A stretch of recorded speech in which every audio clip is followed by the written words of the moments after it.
So we were on gangrene. Gangrene क्या होता है? Microscopic death of the tissues is called necrosis, while macroscopic death of the tissues is called gangrene. यहाँ पर ये gangrene और necrosis का difference भी है, ये आपको कॉन्सेप्चुअली ये बात क्लियर होनी चाहिए। जब आप माइक्रोस्कोप पे देखते हैं और आपको डेड टिश्यू नज़र आता है तो आप उसको नेक्रोसिस कहेंगे, और जब आप ग्रॉस अपीयरेंस पे किसी टिश्यू को देख रहे हैं और वो डेड है तो उसको आपने नेक्रोसिस नहीं कहना, टेक्निकली रॉन्ग टर्म होगी, वैसे कह देते हैं लोग, उसको हम टेक्निकली जो मेडिकल टर्म है उसके लिए गैंग्रीन है। It is usually due to impaired circulation, usually blood supply, and ensuring bacterial invasion.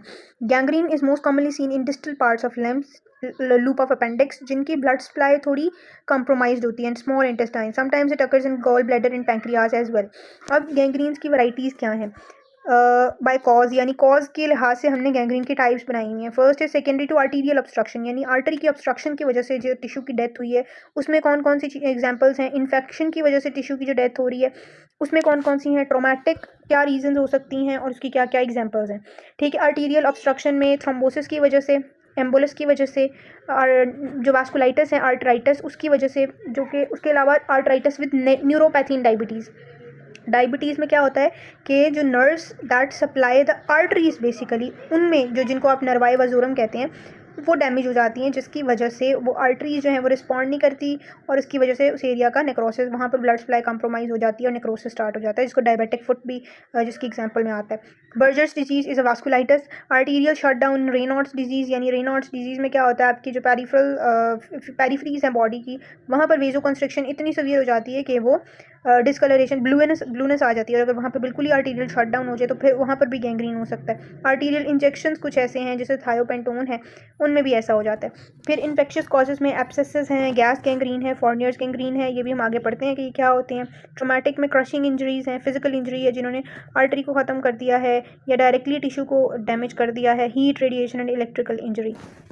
ठीक है, इसमें होता है पेशेंट में complain of pain proximal to the affected area, discoloration हो सकती है, loss of sensation of a non healing wound हो सकता है।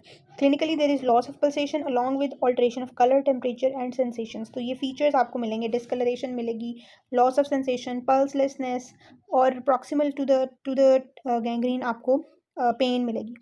ठीक है, उसके बाद इसकी टाइप्स क्या क्या हैं, इंपॉर्टेंट टाइप्स इसकी इंपॉर्टेंट हैं, ड्राई गैंग्रीन, वेट गैंग्रीन और गैस गैंग्रीन। ड्राई गैंग्रीन होती है आर्टीरियल ऑक्लूजन की वजह से, जो कि क्रोनिक प्रोसेस है, स्लोली जो डेवलप हो रहा है, उसके नतीजे में जो टिश्यू नेक्रोसिस होगा that would B dry gangrene, क्योंकि वहाँ ब्लड नहीं जा रहा तो उसको हम ड्राई गैंग्रीन कहते हैं। In this type of gangrene the tissue slowly dies due to receiving little or no blood supply but does not become infected. इसमें इन्फेक्शन नहीं होता। Affected area become cold and black and begins to dry out, क्योंकि blood नहीं जा रहा वहाँ, and shrink and eventually drops off over a period of weeks or months. इतना time इसमें लग जाता है ड्राई गैंग्रीन के अंदर। जो वेट गैंग्रीन है, moist gangrene is usually seen in patients with diabetes, जहाँ पर उनका जो है वो tissue gets infected along with gangrene. उसमें क्या होता है, जैसे मैंने बताया है, उसमें एक तो जो आपके डायबिटीज़ के पेशेंट्स के अंदर जो फिनोमेना हमने न्यूरोपैथी वाला पढ़ा वो भी हो सकता है। उसके अलावा चूँकि ब्लड में शुगर लेवल ज़्यादा होती है and high blood glucose levels a very good medium for the bacteria to grow, तो एक जगह जहाँ इंजरी हो रही है पहले ही वहाँ पर बैक्टीरिया के ग्रो करने के बड़े अच्छे चांसेस होते हैं, तो इन्फेक्शन सुपर इम्पोज हो जाता है, जिसकी वजह से इन्फेक्शन की वजह से जो गैंग्रीन होता है ना, that always is a wait gangrene. Gas gangrene, it is a severe form of gangrene. It is caused by a bacteria, Clostridium perfringens, a spore forming anaerobic bacterium। या आप लोग आप लोगों ने पढ़ा होगा बल्कि ब्लॉक 8 के अंदर, normally found in soil and faeces and the main cause and introduced into the human body during trauma. अगर किसी का रोड साइड एक्सीडेंट हुआ है तो स्पोर्स जिसके सॉइल के अंदर प्रेजेंट होते हैं वो वूंड से आपकी बॉडी के अंदर चले जाते हैं और वो आपके बॉडी के अंदर ग्रो करता जाता है, जिस टिश्यू में जाके बैठेगा वहाँ गैंग्रीन कॉज करता है। क्लोस्ट्रीडियल गैस गैंग्रीन और skeletal muscle caused by toxin and gas producing clostridium species. अच्छा, इसके गैंग्रीन को गैस गैंग्रीन इसलिए कहते हैं, एक तो ये टॉक्सिन्स प्रोड्यूस करके गैंग्रीन कॉज करता है, सेकेंडली गैस प्रोडक्शन होती है, और जब आप उस गैंग्रीन वाले एरिया को प्रेस करेंगे तो वहाँ पे गैस रिलीज होती है और क्रेपिटस सुनाई देता है। ठीक है, सो ये इसका फीचर होता है gas production. The synonym clostridial मायोनेक्रोसिस, basically यही गैंग्रीन को ही दूसरा नाम दे रहे हैं। Better describe both the causative agent the target tissue, ये मसल्स को टारगेट करता है। The patient becomes rapidly and profoundly septic, ये टॉक्सिन उसके ब्लड में चले जाते हैं, बैक्टीरिया ब्लड में चला जाता है, ओवरलाइंग स्किन डिस्कलरेशन होगी, एडिमा होगा और क्रेपिटस होगा, मैंने आपको बता दिया। तो क्रेपिटस अगर आ रहा है सिनेरियो के अंदर और सारे ये फीचर्स हैं गैंग्रीन के, तो यू वुड गो टू, और एक्सीडेंट की हिस्ट्री है या आर्मी के अंदर भी चूँकि मट्टी में उनका बहुत काम होता है तो वहाँ पर भी ये होता है इन्फेक्शन। ट्रीटमेंट इंक्लूड्स तो आपने इसकी तरफ जाना है गैस गैंग्रीन की तरफ। Treatment includes urgent wide surgical excision, आपने सारे नेक्रोटिक टिश्यूज़ को रिमूव करना होता है और पेशेंट को एंटीबायोटिक देनी होती है। कौन सी एंटीबायोटिक देनी है? पेनिसिलिन देनी है और मेट्रोनिडाजोल देनी है। एम्पुटेशन में भी needed and the disease carries high mortality, so it's very very important कि आप जो है वो टाइमली इसको आइडेंटिफाई करें और इसमें एम्पुटेशन करनी पड़ सकती है अगर डिजीज़ बहुत प्रोग्रेस कर जाती है। बट इनिशियली सर्जिकल एक्सीजन अगर आप नेक्रोटिक टिश्यू की कर दें, एंटीबायोटिक दे दें, पेशेंट रिकवर हो जाता है।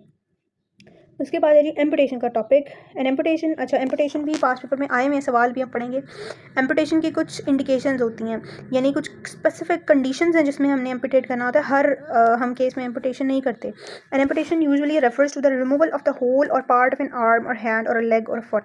दे are indicated when part or whole of the limb is dead, deadly or dead loss. ये 3 टर्म्स हैं, डेड हो, डेडली हो या डेड लॉस हो। इन 3 कंडीशंस के अंदर हम लोग एम्पुटेशन करते हैं। अब ये 3 कंडीशंस क्या होती हैं ये हम पढ़ते हैं। The vast majority of toe amputations are performed on patient with diabetes. उनके अंदर तो बहुत कॉमन है ना ये गैंग्रीन्स वगैरह, तो एम्पुटेशंस होती रहती हैं।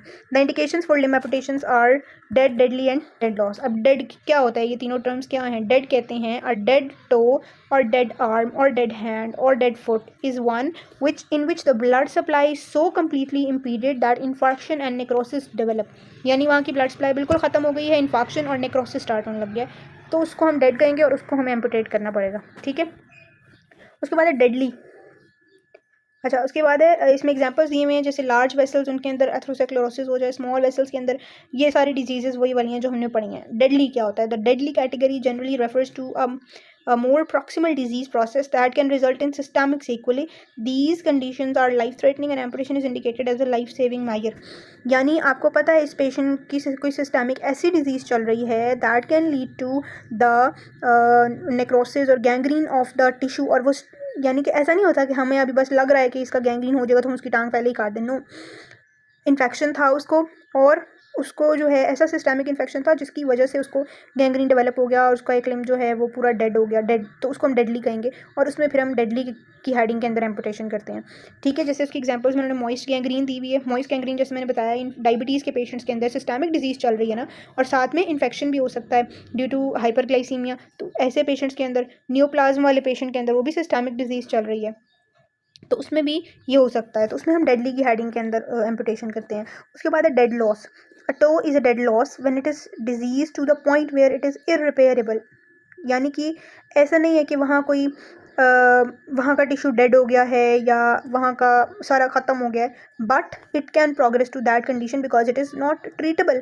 ठीक है, बट उसका इलाज ही नहीं है कोई और उसने ऐसे ही प्रोग्रेस करते रहना है और फैलते रहना है, तो हम उसको लिमिट करने के लिए फिर हम उसको एम्पुटेट कर देते हैं। जैसे क्रोनिक ऑस्टियोमाइलाइटिस के अंदर it ceases to be functional. ठीक है, ऑब्वियसली जब हम एम्पुटेशन कर रहे हैं तो हम ये भी देखते हैं कि वो जगह फिर हम ये भी साथ देखते हैं कि वो फंक्शनल है या नहीं है। ऑब्वियसली जब उसका कोई ट्रीटमेंट नहीं है, उसकी ऐसी हालत हो गई है तो वो फंक्शनल भी नहीं रहती, तो it is also aids in the indication for amputation.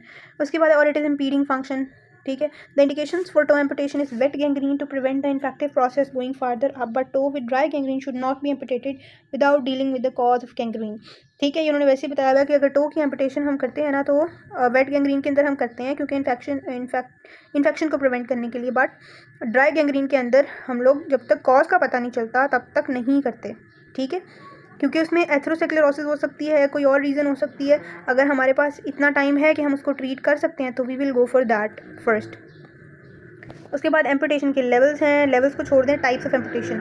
ठीक है, इसके नाम याद रख लें, टो एम्पुटेशन, रे एम्पुटेशन, इनके सबको पता नहीं। टो एम्पुटेशन तो हमने बता दी ना, टो को हमने एम्पुटेट कर दिया। रे एम्पुटेशन होती है, ray amputation refers to the excision of toe through the metatarsal bone. जो टो एम्पुटेशन है ना उसके अंदर हम लोग जो हैं वो कहाँ से टो को काटते हैं? At the level of shaft of proximal Fehling's. जो आपके पास टो के अंदर 2 फेलिंग्स होती हैं, ये टो है ना, इसके अंदर एक डिस्टल फेलिंग्स है, एक प्रॉक्सिमल फेलिंग्स है। जब हम प्रॉक्सिमल फेलिंग्स के शाफ्ट से एम्पुटेशन करते हैं तो उसको हम टो एम्पुटेशन कहते हैं। जब हम रे एम्पुटेशन करते हैं मेटाटार्सल, यानी यहाँ से जब हम इसको एम्पुटेट करेंगे तो फिर हम उसको रे एम्पुटेशन कहेंगे। ठीक है, ट्रांस मेटाटार्सल एम्पुटेशन होता है जिसमें सेवरल टोज जब इन्वॉल्व होती हैं तो हम लोग पूरी मेटाटार्सल्स के मिड से इस तरह से, जैसे ये डॉटेड लाइन बनी हुई इस तरह से जब एम्पुटेट करते हैं तो इसको ट्रांस मेटाटार्सल एम्पुटेशन कहते हैं। ठीक है, उसके बाद साइम्स एम्पुटेशन क्या होती है? It is technically more demanding than अच्छा, ये उन्होंने ट्रांसमेटाटार्सल को कैसे उन्होंने क्लोज किया हुआ है पोस्टीरियर ट्रैप के साथ। Posterior flap is preserved, flap is preserved, ठीक है। और head flap is used to closure, ठीक है। ये भी हम आगे पढ़ते हैं। उसके बाद है जी सेम एम्पुटेशन, ये इस तरह से होती है, यानी perpendicular, more demanding and is rarely performed these days. Tibia and fibula are divided just above the ankle and heel flap is used to cover the defect. यानी कि हम लोग इस तरह से काटते हैं कि हील को फिर हम इधर बंद कर देते हैं। इसको बंद करने के लिए ना हील को इधर बाइंड कर देते हैं। ये यही वाली पिक्चर ऐसे दिखाई हुई, यानी ऐसे कटेगा और फिर हील जो है वो फ्रंट पे आके इस तरह से इधर हम स्टिचेस लगा के इसको क्लोज कर देंगे, ठीक है। उसके बाद जी मेजर एम्पुटेशन, मेजर एम्पुटेशन में जिसमें लेग की इन्वॉल्वमेंट हो जाती है, बिलो नी एम्पुटेशन। फिर उसका प्रोसीजर लिखा है वो हम कौन कौन से तरीक़ों से कर सकते हैं, ठीक है। इस तरह का इंसीजन, ये इंसीजन मार्क्स दिखाए हुए हैं। फिर posterior flap is use for primary closure, यानी हम लोग कभी भी सीधा बिल्कुल नहीं काटते, उस तरह से क्लोज नहीं होगा। हम लोग ऐसे परपेंडिकुलर काटते हैं, जैसे यहाँ पर काटा था ना, इस तरह से ऐसे ही काटते हैं। यहाँ पर भी ऐसे ही काटा और फिर जो पिछला फ्लैप है ना उसको आगे जो है वो स्टिच कर देते हैं, ठीक है। इसी तरह अबव नी एम्पुटेशन है, हिप डिसआर्टिकुलेशन एंड हेमी पेल्वेक्टमी, ये भी होता है। इसमें हम हेमी पेल्विस को भी हाफ रिमूव कर देते हैं, ठीक है। उसके बाद ना एम्पुटेशन की कॉम्प्लिकेशंस देख लें। इसमें रिएक्शनरी हेमरेज हो सकता है, हीमाटोमा हो सकता है, infection, abscess, gas gangrene, wound dehiscence, gangrene of flap due to ischaemia, deep vein thrombosis, pulmonary embolism, later complications. ये इनमें से 3-4 कॉम्प्लिकेशंस अर्ली और लेटर में से दोनों में से याद कर लें, बिकॉज पेपर के अंदर पूछा जा सकता है। Ulceration, coldness, discoloration, scar, amputation, neuroma and so on. Phantom limb, phantom limb is a very interesting term. इसमें क्या होता है, पेशेंट की लिम्ब कट गई है, एम्पुटेट हो गई है, but still he feels the pain in the limb. So ये फैंटम पेन होती है, इमेजिनरी या बॉडी प्रिज्यूम्स के है लिम्ब प्रेजेंट है और वो उसमें पेन हो रही होती है। सो ये इसको हम फैंटम लिम्ब और फैंटम पेन कहते हैं, ठीक है। So that was all about arterial disorders. जो भी चीज़ें थी वी हैव कवर्ड। एन्यूरिज्म वाला टॉपिक बहुत इंपॉर्टेंट है, बट मैंने वो यहाँ पर इसलिए नहीं करवाया, वो पैथो में आपने पढ़ा है, हम लोग जस्ट उसके पास पेपर्स करेंगे। अब हम चलते हैं टुवर्ड्स पास पेपर्स। चैप्टर जो था वो हमने पूरा कवर कर लिया है। So let's start. First of all we have acute limb ischaemia वाला टॉपिक। इसके अंदर क्या है, वही चीज़ें जो हमने पढ़ी थी। एट्रियल फिब्रिलेशन की हिस्ट्री होगी और 6 P's आर द फीचर्स। अब सिनेरियो पढ़ते हैं। 50-year-old male smoker known case of ischemic heart disease for 2 years presented with sudden severe pain in left leg. On examination his limb is cold, discolored with skin mottling. His pulse, BP और temperature उन्होंने दिया हुआ है। What is most likely diagnosis, that is acute limb ischaemia, ठीक है। कोई claudication mention नहीं है, कोई ऐसा फीचर नहीं है जो आप किसी और चीज़ की तरफ ना लेकर जाए। So that is acute limb ischaemia, ठीक है। 2 साल से वो इस्कीमिक हार्ट डिजीज़ का पेशेंट है, जिसकी वजह से अब सडनली उसको ये चीज़ें डेवलप हुई हैं, सडन उन्होंने बता दिया है, तो एक्यूट प्रेजेंटेशन है।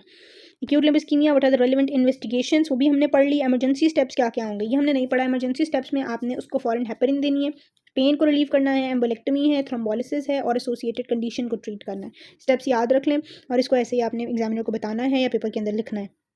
What are the 2 common causes of acute arterial ischaemia, तो यही दोनों है, एट्रियल फिब्रिलेशन है और एमआई है। स्टेप्स क्या हैं एम्बोलेक्टमी के, ये भी हमने पढ़ लिए थे, ठीक है। अ 30-year-old young man developed sudden attack of atrial fibrillation. Give 3 important causes leading to this condition. Atrial fibrillation की क्या क्या वजूहत हो सकती हैं, तो हार्ट की डिफरेंट आप वेल्वुलर डिजीज़ लिख दें, रोमैटिक हार्ट डिजीज़ लिख दें, आप एमआई लिख सकते हैं, ठीक है। एट्रियल फिब्रिलेशन की बहुत सारी कॉजेज़ हैं। थायरोटॉक्सिकोसिस जैसे 3 यहाँ पर लिखी हैं। Mention 3 examples where an arterial embolus can dislodge in clinical effects it will produce, यानी अगर एम्बुलस पल्मोनरी आर्टरी में चला जाएगा तो पल्मोनरी एम्बुलिज्म हो जाएगा, हार्ट में चला जाएगा, कोरोनरी आर्टरी में चला जाएगा तो एमआई हो जाएगा, सेरिब्रल आर्टरीज में चला जाएगा तो स्ट्रोक हो जाएगा, ठीक है। और अगर मीजेंटेरिक आर्टरी में चला जाए तो मीजेंटेरिक इस्कीमिया हो जाएगा। सो ये बहुत आसान बात थी। A diabetic female patient 60 years of age, अब वो डायबिटिक है, 60 ईयर्स ऑफ एज है, वो सर्जिकल डिपार्टमेंट में आई है एक्यूट अटैक ऑफ एमआई के साथ अलॉन्ग विद एट्रियल फिब्रिलेशन। अब इसमें एट्रियल फिब्रिलेशन बड़ा इंपॉर्टेंट है। 4 घंटों के बाद she complaints of severe pain in her right calf along with numbness. So इसमें भी एक्यूट लिम्ब इस्कीमिया है। क्या चीज़ें आपने देखनी है, क्या आपकी ट्रीटमेंट प्लान होगी, इज़ द सेम, ठीक है। अगेन ओबीज मेल पेशेंट है, एमआई के साथ एक्यूट पेन के साथ आया है और वो उसको मूव नहीं कर पा रहा। सेम क्वेश्चन है, what is the type of gangrene presenting with acute limb ischaemia. Acute limb ischaemia में चूंकि कॉज एथ्रोसेक्युलरोसिस और थ्रोम्बोसिस वगैरह होती है, अगर आपने लेक्चर्स पढ़े हैं, हमने गैंग्रीन भी उसमें बड़ी डिटेल से पढ़ा था, तो that would B dry gangrene, ठीक है। उन केसेस में ड्राई गैंग्रीन होता है। वेट गैंग्रीन इन्फेक्शियस पेशेंट्स में होता है और गैस गैंग्रीन बेसिकली क्लोस्ट्रीडियम परफ्रिंजेंस की वजह से होता है। सो इन तीनों का डिफरेंस पता होना चाहिए। फिर नेक्स्ट है same atrial fibrillation and same complaints, acute limb ischaemia और ट्रीटमेंट भी वही है। क्रोनिक लिम्ब इस्कीमिया में क्या क्या फीचर्स होते हैं, क्रोनिक लिम्ब इस्कीमिया के अंदर intermittent claudication is a very very important feature. ठीक है, अगर critical limb ischaemia, chronic limb ischaemia की हमने 3 टाइप्स पढ़ी थी, एक एसिम्प्टोमेटिक पीरियड था, एक इंटरमिटेंट क्लॉडिकेशन वाली स्टेज थी, और एक क्रिटिकल लिम्ब इस्कीमिया वाली स्टेज है। अगर पेशेंट इंटरमीडिएट क्लॉडिकेशन वाली स्टेज पे आएगा तो वो बताएगा ऑन वॉकिंग में मुझे पेन होती है और रेस्ट पे वो रिलीव हो जाती है। अगर क्रिटिकल लिम्ब इस्कीमिया वाली स्टेज के ऊपर आएगा तो रेस्ट पे भी उसको पेन होगी और वो नाइट में वर्सेंड हो जाएगी, और चेयर के ऊपर जब वो बैठेगा स्लीपिंग इन चेयर तो उसकी वो पेन रिलीव होती है। उसके अलावा इसमें नॉन हीलिंग अल्सर्स होते हैं, गैंग्रीन होती है, पल्स एब्सेंट होती है, इम्पोर्टेंस प्लस बटक पेन हो सकती है अगर आयोर्टो आइलियक ऑब्स्ट्रक्शन है। ठीक है, यानी आयोर्टो आइलियक लेवल के ऊपर जहाँ पर आयोर्टा और आइलियक ब्रांचेस निकल रही हैं वहाँ पर अगर वो क्लॉट है ना, तो फिर साथ में along with limb ischemia impotence और बटक पेन भी होगी। एडिशनल चीज़ बताइए, and this combination of symptoms would be known as Leriche syndrome. अब हम सिनेरियो पढ़ते हैं। 65 ईयर ओल्ड मेल, वो पेन के साथ आया है, pain on walking. So intermediate claudication उन्होंने बता दिया। The pain settles on taking rest for a few minutes again. Previously he could walk for more then 2 kilometres without developing pain. He has hypertension, diabetes and is a chronic smoker. On examination he has signs of chronic lower limb arterial stenosis. उन्होंने खुद ही बता दिया chronic है, साथ में intermediate claudication बता दिया। What are the features of chronic lower limb arterial stenosis? वही सारा कुछ जो हमने ऊपर पढ़ लिया है। उसके अलावा ये फीचर्स हमने जब बुक से चैप्टर पढ़ा, ये सारे फीचर्स हमने पढ़े हैं। इन्वेस्टिगेशंस क्या होंगी वो भी हमने पढ़ ली। ठीक है, what is the chronic limb threatening ischaemia? के पेशेंट्स जिनको रेस्ट पर भी पेन होगी ना, उसमें chronic limb critical limb ischaemia होता है, उसी को हम क्रोनिक लिम्ब थ्रेटनिंग इस्कीमिया कहते हैं। उसमें रेस्ट पेन विद और विदाउट अल्सरेशन और gangrene and term to have chronic limb threatening ischaemia. Critical limb ischaemia basically उसी की बात हो रही है इधर। 70 ईयर्स मेल, नॉन स्मोकर है, काफ पेन के साथ आया है, उसको 2 वीक से रेस्ट पर पेन है। अब यहाँ पर भी टाइम लंबा है, एक्यूट प्रेजेंटेशन नहीं है, तो क्रोनिक लिम्ब स्कीम क्रोनिक की तरफ आप जाएंगे। उसको राइट काफ में पेन थी on walking which is relieved by rest. Again intermittent claudication वाला फीचर भी आ गया। पीडल पल्स उसकी पैल्पेबल नहीं है, but left pedal pulse is palpable. There is a black patch on second toe of his right foot. Sensations are impaired on right foot, यानी उसको right foot का मसला है। What is the most likely diagnosis? Chronic limb ischaemia. अगर आपको नहीं समझ आ रहा क्रिटिकल लिम्ब इस्कीमिया है या क्या है, तो आपने सिंपल क्रोनिक लिम्ब इस्कीमिया लिख देना है। How would you calculate ankle brachial index of this patient? Ankle brachial index क्या होता है? It is the systolic blood pressure in posterior tibial या dorsalis pedis artery divided by systolic blood pressure in brachial artery. Ankle यानी ankle के level पर, वहाँ पर आपकी पोस्टीरियर टिबियल का आप ले लें या डोर्सालिस पीडिस का ले लें, वहाँ पर आपने सिस्टोलिक ब्लड प्रेशर नोट करना है और ब्रेकियल आर्टरी का सिस्टोलिक ब्लड प्रेशर लेना है, और दोनों को जो है वो आई थिंक माइनस कर देना, नहीं डिवाइड ही करना है। ठीक है, और अगर 0.5 से 0.9 की रेंज में आए तो इंटरमिटेंट क्लॉडिकेशन वाली स्टेज होगी। अगर वो 0.5 से भी कम हो गया है तो that would be critical limb ischemia.